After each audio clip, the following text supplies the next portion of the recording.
ભારત જ્યારે એમ કહેવાય કે વિકસિત ભારતના રોડ મેપ પર એમ આગળ આમ જતું હોય અને ત્યારે આપણું ગુજરાત એ કંઈ પાછું નથી અને આપણા માનનીય મુખ્યમંત્રી પણ એમ કહેવાય કે દિવસ રાત આની પાછળ દોડધામ કરી રહ્યા છે અને અમારા માટે ગર્વની વાત છે.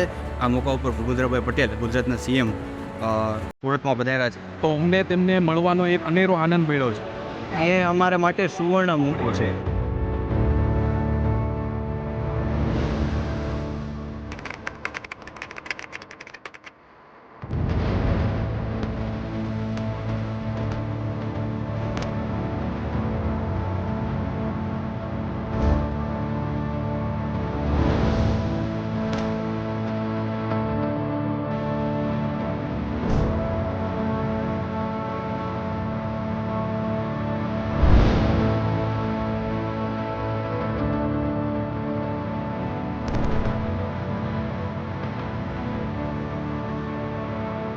બહુ અદ્ભુત રીતે અમારી સાથે Surat related, Gujarat related, education, food જેવી ઘણી બધી વાતો પર મેં વાત કરી અને સુરતીઓ પણ આઈ હોપ કે બહુ ખુશ થશે આ વાત જાણીને.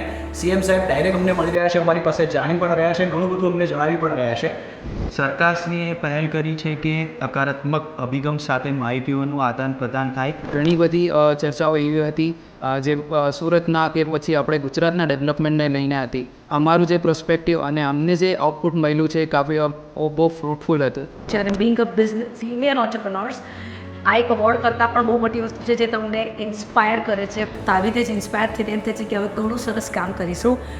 25 વર્ષ પછી ગુજરાત કેવું હશે એ આજે એ લોકો એના ઉપર વર્ક કરી રહી છે. મને એવું લાગે છે કે આવી ઇવેન્ટ્સ ખૂબ જરૂરી છે અને જ્યારે ઓથોરિટીઝ આવું એક પગલું લેતી હોય છે કે ભાઈ તમે આવો, વાત કરો અને સાચી માહિતી લોકો સુધી પહોંચાડો, એક સરસ સુંદર ઇનિશિયેટિવ હોય છે.